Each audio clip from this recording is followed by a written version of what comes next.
तो दोस्तों आपको पता है कि अगर किसी का पैर मुड़ जाए, अगर किसी का पैर किसी चीज से बहुत जोर से टकरा जाए या हमारा एक्सीडेंट हो जाए या पैर मुड़ जाए तो उसकी वजह से हमारे जॉइंट में स्वेलिंग हो जाती है या किसी आजू बाजू के एरिया में स्वेलिंग हो जाती है या पाँव फूल जाता है थोड़ा सा। तो आपने सोचा है ये कैसे होता होगा? और अगर ये सब होता है उसके बाद डॉक्टर ऐसी कौन सी चीज और ऐसी कौन सी मेडिसिन देता है जिसकी वजह से हमारी जो स्वेलिंग है वो वापस अपनी जगह जैसे नॉर्मल साइज होती है पैर की वैसे हो जाती है। तो आइए आज हम बात करेंगे इसी स्वेलिंग के बारे में, कैसे होता है और क्या इसका इंडिकेशन है और किस मेडिसिन से ये ठीक होता है। तो welcome to our X Y pharma, welcome to another interesting pharmacological video. तो आइए शुरू करते हैं। तो आज हम बात करने वाले हैं one of the drug like is serratiopeptidase. It's a proteolytic enzyme with anti inflammatory and anti edematous activity.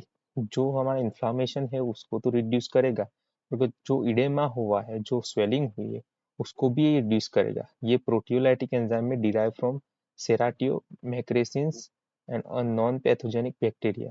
Reduce swelling and inflammation, help to reduce edema, pain, and inflammatory exudates. Clinical application used in conditions like post-operative swelling, trauma, sinusitis, and other inflammatory disorder. अगर ये swelling के pen में भी काम करता है तो आइए पूरी मैकेनिज्म जानते हैं। पहले बात करते हैं कैसे स्वेलिंग होती है, फिजियोलॉजी ऑफ स्वेलिंग। तो पहले मान लीजिए कि टिश्यू इंजरी हो और caused by trauma, surgery, infection, allergy, toxin, other harmful stimuli, damage cell tissue locally।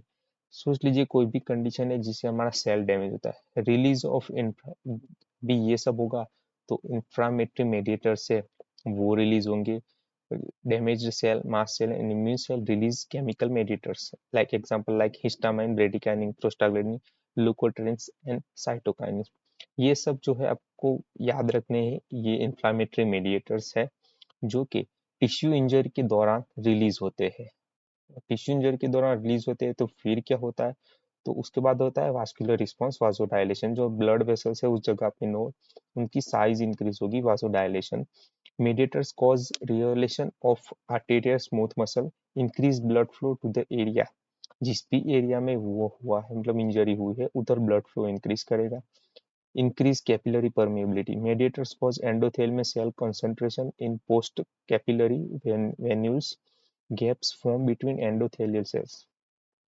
Capillary permeability बढ़ेगी, इसकी वजह से एंडोथेलियल सेल्स की जो हमारी कैपिलरी बनी है उसमें गैप होगा between endothelial cells, there will be formation of gap. इस गैप में क्या होगा? तो जब भी गैप पड़ेगा तो plasma and proteins and fluids move out of the vessels. जो हमारे पे समझिए कि ब्लड है, वेसल है, उसमें से ब्लड और सारे ये जो मेडिएटर, इंफ्लेमेटरी मेडिएटर्स है, वो रिलीज हो रहे हैं। अब जहाँ पे लगा है, इंजरी हुई है, उधर मेडिएटर्स ज्यादा रिलीज होंगे, ब्लड, क्योंकि ब्लड उधर ज्यादा जा रहा है। और उधर ज्यादा क्यों जा रहा है? क्योंकि वासोडायलेशन हुआ है। वासोडायलेशन में क्या हुआ है? तो एंडोथेलियल सेल की बनी हुई जो कैपिलरी है, जो वेसल है, वो स्वेल होने लगेगी, क्योंकि एंडोथेलियल सेल में फिर गैप बनेगी बीच में, और उसी गैप में से हमारे जो फ्लूइड है, जो प्लाज्मा प्रोटीन्स है, जो मेडिएटर्स है, वो रिलीज होंगे उसी गैप में से। और फिर क्या होगा? तो exudation of fluid and proteins, fluid, electrolytes and plasma protein leak into the intestinal waste, जो भी जगह है उसमें रिलीज होंगे। और intestinal fluid accumulation of fluid increase intestinal volume, lymphatic drainage capacity is exceeded। मतलब क्या होगा कि इधर जो लीक होगी और ये सब पूरे सेल जाओगे जहाँ वाटर भी जमा होगा, और रिजल्ट क्या होगा? तो tissue swelling, edema, increase intestinal fluid cause visible swelling, leads to pain, tenderness and restricted movement.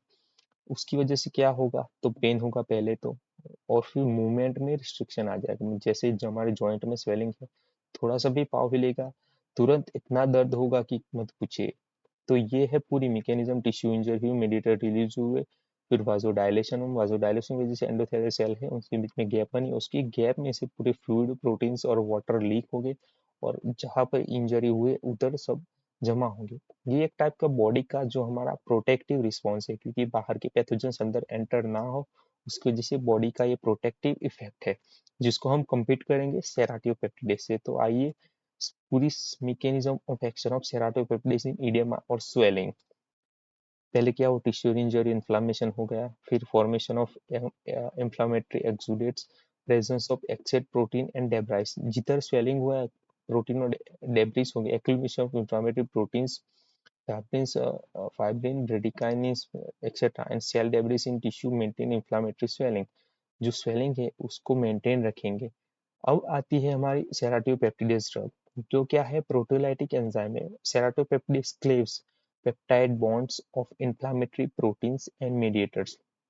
समझिए, जो हमारा पेप्टिडेज बॉन्ड है किधर है, तो जो हमारे इन्फ्लामेटरी प्रोटीन्स और मीडिएटर्स है, including fibrin, bradykinin, macroglobulins and fibrin actin. ये जो हमारे मीडिएटर्स है वो कैसे पेप्टाइड बॉन्ड से बने हैं, और यही पेप्टाइड बॉन्ड उनका सर्वाइवल का रीजन है। जो सेराटियोपेप्टिडेज आके ब्रेक करेगा, serratopeptide cleaves the peptide bonds of inflammatory proteins. तो ये जो बॉन्ड्स है वो रिड्यूस करेगा, कम करेगा, तोड़ देगा सेराटोपेप्टिड्स। तो उसकी वजह से क्या इफेक्ट आएगा, रिडक्शन ऑफ इन्फ्लामेशन, इन्फ्लामेटरी और edema. Break down of this mediator reduce capillary permeability, exudation of fluid and promotes the resolution of inflammation। अगर ब्रेक डाउन हो जाएगा तो क्या होगा, तो जो इन्फ्लामेटरी प्रोटीन्स उधर काम कर रहे हैं स्वेलिंग को मेंटेन रखने में, वो कम हो जाएंगे, जिसकी वजह से पूरा स्वेलिंग ही कम हो जाएगा। Result in reduction of swelling, pain, tenderness and improved movement and function, जिसकी वजह से धीरे धीरे स्वेलिंग कम होगी, उसकी वजह से हमारा जो मूवमेंट का फंक्शन है वो इंक्रीज हो जाएगा। की एक्शन है fibrinolytic action, break down the fibrin and fibrin clots, एंटी-edematous action, reduce leakage of fluid into the tissue, inflammatory action, degrades the inflammatory mediators by breakdown of peptide bonds, improve microcirculation, reduce viscosity, exudate and improve blood flow, enhance drainage। Drainage कैसे, मतलब लिम्फोलाइटिक drainage है उसको improve करे, जिसकी वजह से डेब्राइस, जो डेब्राइस बोले तो जो जर्म्स है, सिंपल लैंग्वेज में जो हमारे बॉडी में इम्पोर्टेंट नहीं है, हमारी बॉडी में कोई बेनिफिशियल इफेक्ट के लिए जो इम्पोर्टेंट है लाइक डेब्राइस, उनको रिमूव करेगा लिम्फेटिक सिस्टम के द्वारा। तो ये थी पूरी मैकेनिज्म, नॉर्मल सिंपल एक स्टेप की मैकेनिज्म है। पेप्टाइड बॉन्ड को रिमूव करेगा, मतलब उसको इनहिबिट करेगा, ब्रेक डाउन कर देगा, जिसकी वजह से पूरा, अगर हम इंसान है, हमारे बॉन्ड है, कुछ हमारी ब्लड है, अगर हमारी बॉडी में से ब्लड ही निकाल दे तो पूरे ऑर्गन का क्या काम, फिर एक या दो हार्ट है तो भी क्या पंप करेंगे उसमें। ऐसा है कि पेप्टाइड बॉन्ड ही तोड़ देंगे तो पूरा जो मेडिएटर काम कर रहा है वो खत्म हो जाएगा, जिसकी वजह से स्वेलिंग भी कम हो जाएगा। तो ये है पूरी सिंपल मैकेनिज्म, पूरी सिंपल फिजियोलॉजी।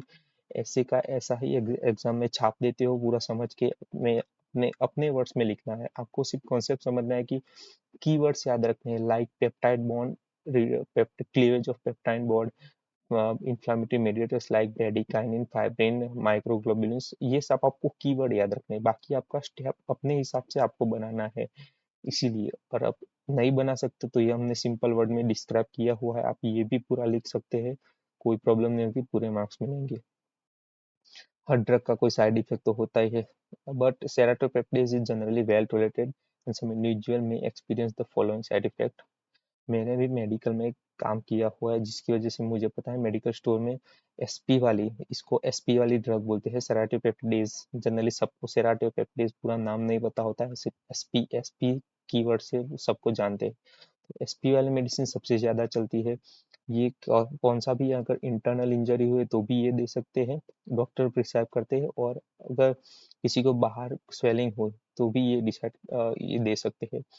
दांत में हमारी स्वेलिंग हो गई है मसूड़ों में नीचे, तो भी ये दे सकते हैं। बहुत सारे इंडिकेशन इसकी। इसकी साइड इफेक्ट की बात करें तो gastrointestinal discomfort, abdominal pain, diarrhoea है, एलर्जिक रिएक्शन है, हेडेक, ये सब रेयर साइड इफेक्ट है, मतलब वेल टॉलरेटेड है, किसी में भी हो जाए तो it can be well tolerated. But rare but serious side effect की बात करें तो इंक्रीज रिस्क ऑफ ब्लीडिंग, में increase bleeding tendency specially in high doses when taken with anticoagulant drugs. Respiratory allergy है, bronchospasm, wheezing, shortness of breath. तो ये हो गई कुछ साइड इफेक्ट। कुछ ड्रग इंटरेक्शन के बारे में बात करें तो एंटीकोएगुलेंट, एंटीप्लेटलेट में increase the risk of bleeding when taken with warfarin, heparin, aspirin and clopidogrel. तो ये कुछ ड्रग इंटरेक्शन है याद रखने की। एंटीकोएगुलेंट वाला जो कोई इंडिविजुअल है वो एंटीकोएगुलेंट एजेंट ले रहा है डेली बेसिस पे, he or she should not take this sedative peptides. अगर लेना है तो you have to you have to take under the observation of a medical practitioner like a MD physician or a MBBS doctor. Non steroidal anti drugs की बात करें तो concurrent use with NSAIDs may increase the risk of bleeding. Thrombolytic may enhance the effect of thrombolytic agent and increase the bleeding risk. Other proteolytic enzyme की बात करें तो concurrent use with proteolytic enzyme may enhance the proteolytic activity and increase the risk of hemorrhage.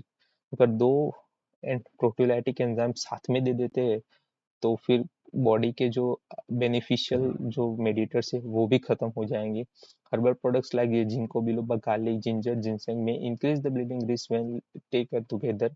सेटोपेप्टिड्स should not take with a herbal product like ginkgo biloba garlic ginger ginseng may enhance the absorption and effect of certain antibiotics which is a beneficial effect for us in some patients.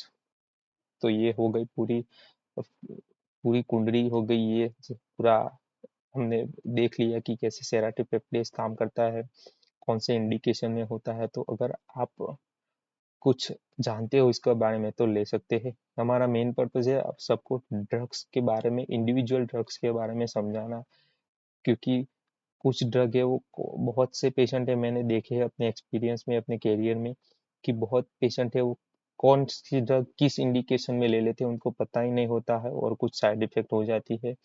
तो ऐसा ना हो इसलिए वजह से यही हमारा purpose है स्टूडेंट को और जो कोई भी नॉन मेडिकल पर्सन भी देख रहा है तो कि हमारे द्वारा उसकी नॉलेज बढ़े. सो ये कुछ मार्केटेड प्रोडक्ट्स है. जेरोडोल एसपी है और सिब्स एंड फोर्ट है. क्लास सेराटोपेप्टिडेज है और हमेशा सेराटोपेप्टिडेज होता है.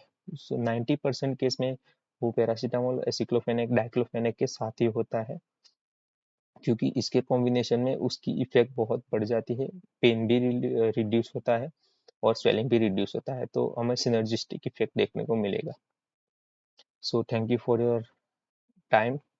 ऐसे ही इंफॉर्मेटिव वीडियो के लिए हमारे चैनल को सब्सक्राइब कीजिए. अपने उन दोस्तों के साथ भी ये वीडियो शेयर कीजिए जो मेडिकल फील्ड में है, उनको कोलॉजी समझने में दिक्कत आती है. फार्मेसी में ये कोलॉजी बहुत ही टफ सब्जेक्ट है ऐसा लोगों को लगता है, पर हम बैठे हैं इसको इजी बनाने के लिए.